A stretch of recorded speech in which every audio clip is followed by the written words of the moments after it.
Hi everybody, thanks for joining me. This is Jeremiah Parrish and I will be your host today on Reading Books. And we'll be reading today The Order of Time by Carlo Rovelli.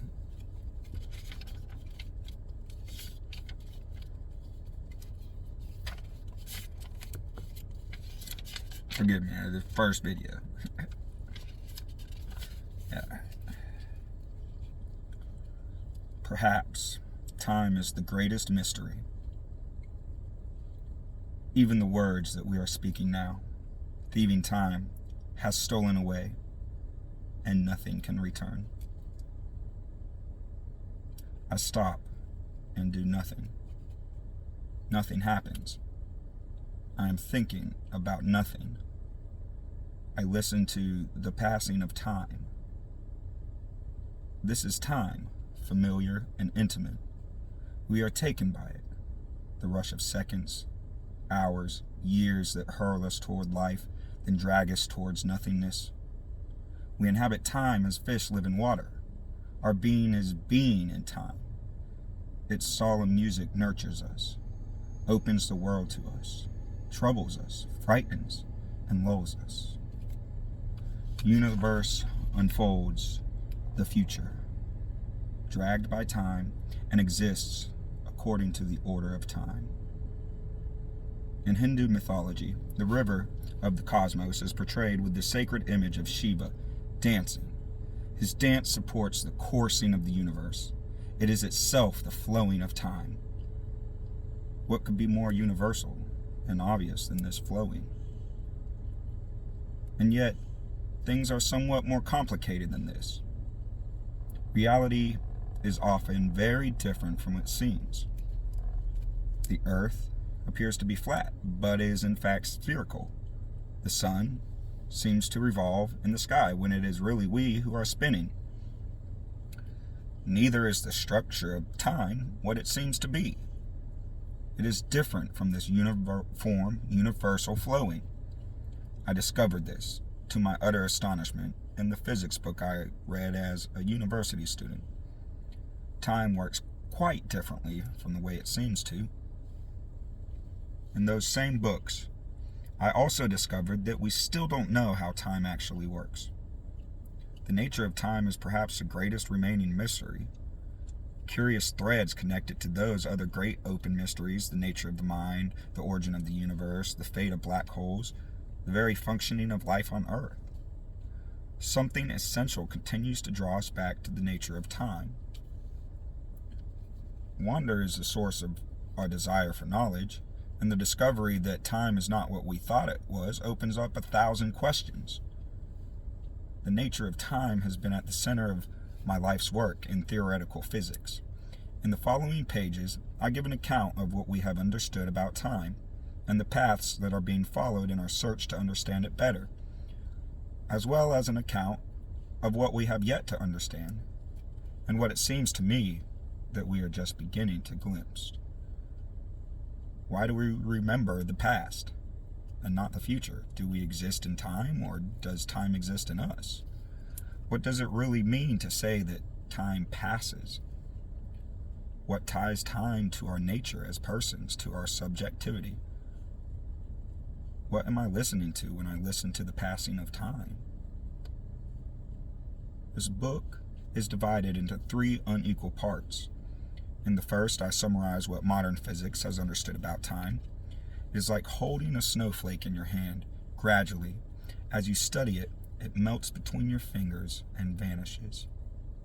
We conventionally think of time as something simple and fundamental, that flows uniformly, independently from everything else, from the past to the future, measured by clocks and watches. In the course of time, the events of the universe succeed each other in an orderly way. Past, presents, futures. The past is fixed, the future open. And yet all of this has turned out to be false. One after another, the characteristic futures of time have proved to be approximations, mistakes determined by our perspective. just like the flatness of the earth or the revolving of the sun. The growth of our knowledge has led us to a slow disintegration of our notion of time. What we call time is a complex collection of structures, of layers. Under increasing scrutiny and ever greater depths, time has lost layers one after another, piece by piece. The first part of this book gives an account of this crumbling of time. The second part describes what we have been left with. An empty, wind-swept landscape, almost devoid of all trace of temporality. A strange, alien world that is nevertheless still the one and to which we belong. It is like arriving in the high mountains, where there is nothing but snow, rocks, and sky. Or like it must have been for Armstrong and Aldrin when venturing onto the motionless sand of the moon. A world stripped to its essence, glittering with an arid and troubling beauty. The physics on which I worked, quantum gravity, is an attempt to understand and lend coherent meaning to this extreme and beautiful landscape, to the world without time. The third part of the book is most difficult, but also the most vital and the one that most closely involves us. In a world without time, there must still be something that gives rise to time that we are accustomed to, with its order, with its past that is different from the future, with its smooth flowing. Somehow our time must emerge around us, at least for us and at our scale. This is the return journey, back toward the time lost in the first part of the book when pursuing the elementary grammar of the world. As in a crime novel, we are now going in search of a guilty party, the culprit who has created time.